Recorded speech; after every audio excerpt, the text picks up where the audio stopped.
Castle Day! Break out your princess, queen, prince, king, and knight costumes for a day in the castle. And you know what?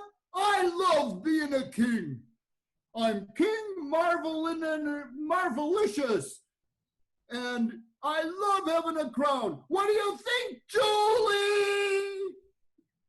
Oh, Marvin, thank you for reminding everybody today is Castle Day. And can you all see Marvin's little crown on his head? Isn't that wonderful? Oh, Marvin, you do deserve to be a king. Marvin, can you tell us real quick what happened last week? Well, last week was cool. We learned how Joseph's brothers sold Joseph to some traders because he was their father's favorite child, and that made them angry and jealous. The brothers returned home and talked to their dad with Joseph's special robe, and they told their father that a wild animal must have come and hurt Joseph. Ah, that's right, Marvin. After the dad, Jacob, heard the news, he was sadder than ever before. He didn't know that Joseph was really still alive.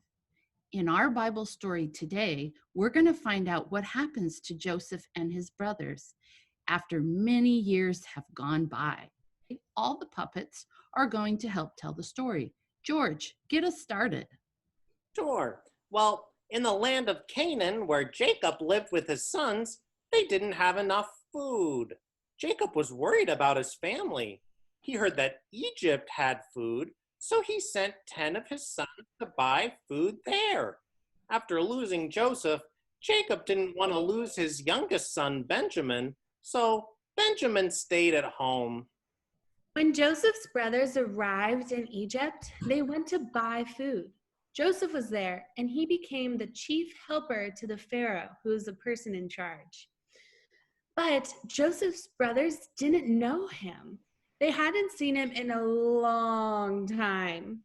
Joseph recognized his brothers, but he pretended not to know them. He said, "You must all be spies. Why else would you come to Egypt?" Well, his brothers were absolutely shocked. They said, "We're not spies. We are just trying to help our family because there's no food in Canaan. We are 12 brothers. Our youngest brother is at home with our father, and another brother is gone. His name was Joseph." Well, Joseph agreed to let them go home. He told them, "Well, I'll let you go home, but one of you has to stay in Egypt. When you return with your youngest brother, then I'll let you all be together." So one of the brothers, Simeon, stayed in Egypt. When they returned home to Canaan, Reuben told Jacob what happened. Jacob didn't want to let Benjamin, his youngest son, go to Egypt. He still missed Joseph. But he was worried about Simeon, who was still in Egypt, and their family needed food. When the brothers arrived in Egypt, they met with Joseph again. Joseph asked his brothers, "Is your father still alive?" When they said yes, he couldn't pretend he didn't know them any longer. "It's me, your brother Joseph," he said. They stood and stared at their missing brother in astonishment. "Don't be afraid," said Joseph. "God has protected me so that I could help our family. I'm Pharaoh's assistant.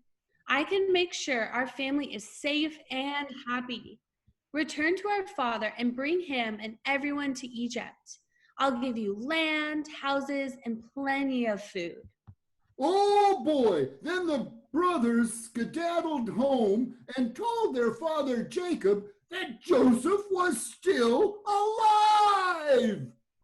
When he knew that his family would be together again, Jacob was happier than ever. On the way to Egypt, God spoke to Jacob. "Don't be afraid to go to Egypt. I will make your family very important there."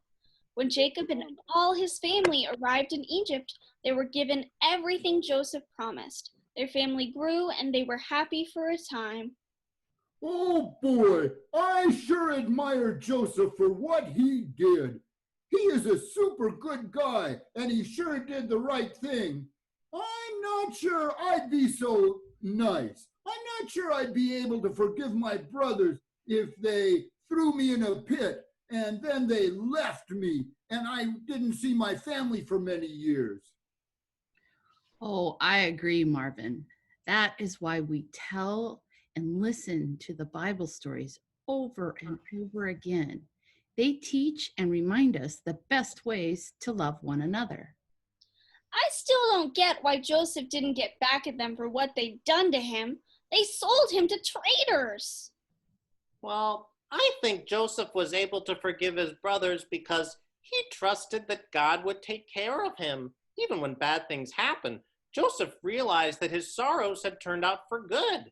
He was able to help save his whole family and a lot of other people from starving. So I guess in the end, he was okay with that. Well, I sure like this story. Joseph helped build a better world for himself and a whole lot of other people and his family in the end. I'm going to think about this story a lot this week. I know that I have a hard time forgiving people who hurt me.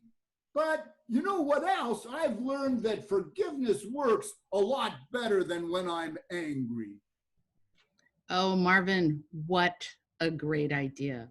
I wonder if each one of you might set aside a little bit of time this week to think about if there is somebody that you need to forgive. It is very important to forgive because God has asked us to forgive, because God forgave us. Okay, that is the end of our story today. Good work, everybody. Good listening.